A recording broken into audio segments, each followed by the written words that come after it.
Hello beautiful people, welcome back to another episode of I'm Real. Today's topic is a sensitive one, but one that cannot be ignored: sexual abuse of children.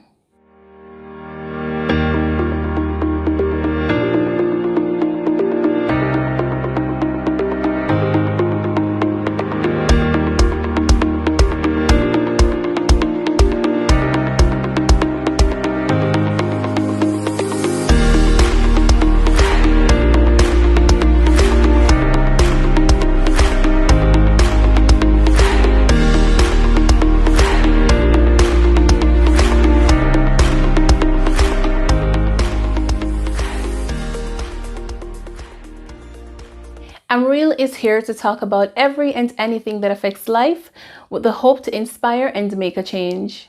The main reason I chose to speak on this topic is simple. For the past several months, I've been active on this app called TikTok. This is a friendly platform that allows any and every age to be themselves without any harsh criticism. Now you may be wondering what TikTok has to do with the subject at hand.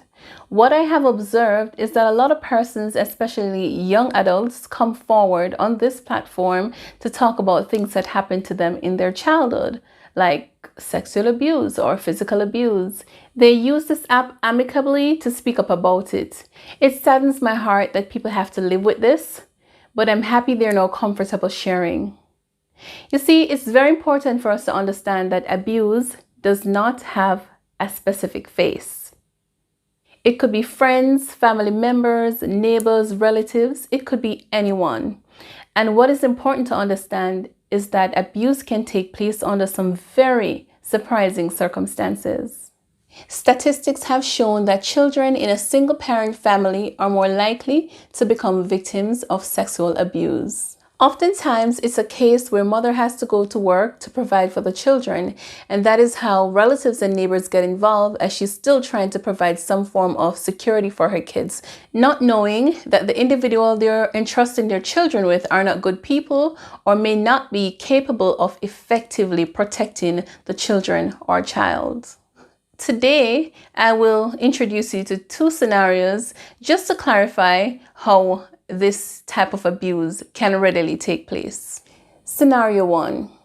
Single mother leaves her 8 years old child with her neighbor, her elderly neighbor, who happens to have a grandson or son that is still residing with her. That individual starts prying on the child, and I would imagine before this starts, he would get the child to become comfortable in trusting him. It probably would start off very playful. And this would happen every time the parent leaves the child there.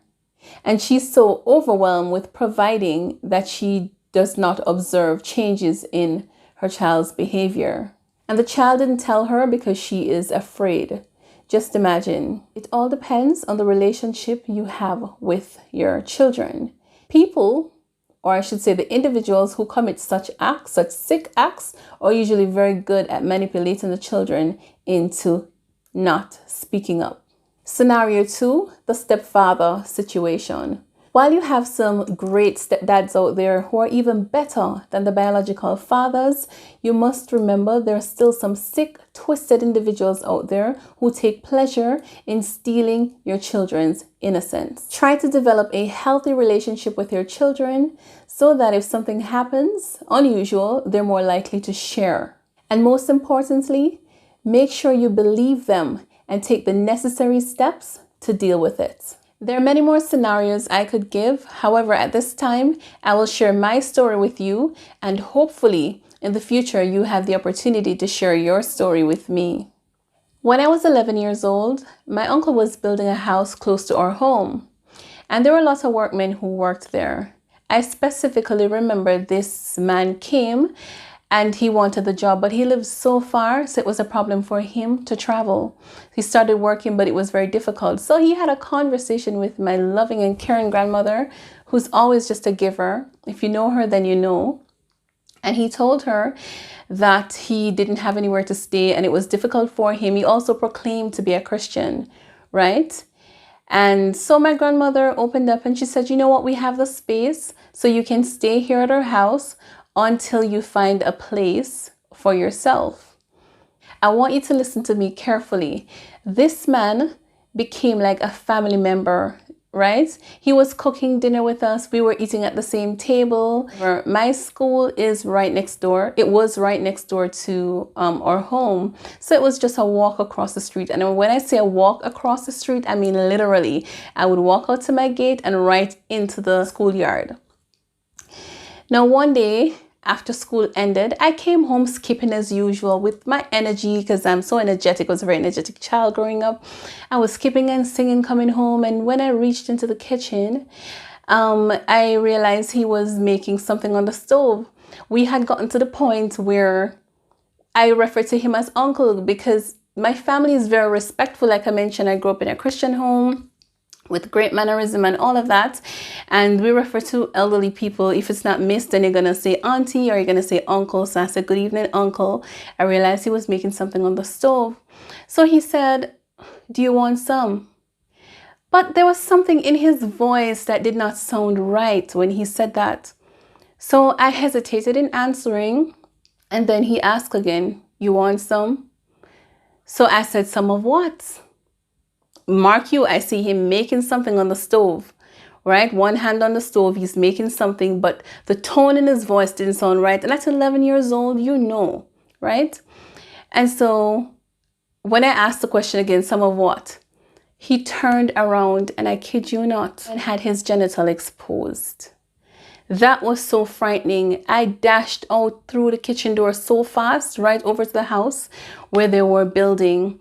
And I told my mother immediately. My cousin was right there with my mother. And so I told them, and they were very mad. And they came over and they had a meeting out there. I was sitting there and they spoke with him to pack up his things and leave. I share my story with you because I want to show you how your kindness can easily cause you to put your family in trouble. And also just as an eye-opener to tell you to have a great relationship with your children. Only God knows what would have happened, right? We can't put our children's lives in danger. We definitely can't do that. And we have to make sure we have that healthy bond, that healthy relationship. That situation could have gone so much further, could have gone worse.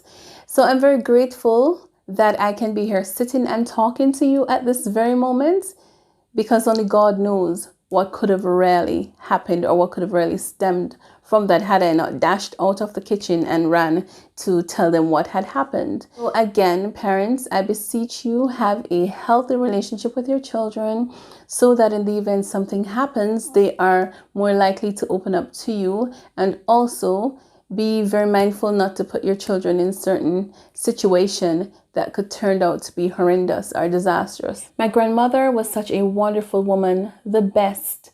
May her soul rest in peace. She was like a best friend to me. I hope my story would have helped someone out there. Thank you so much for tuning in. It was my pleasure sharing with you. Don't forget to like, subscribe, and share. Be a part of a positive change.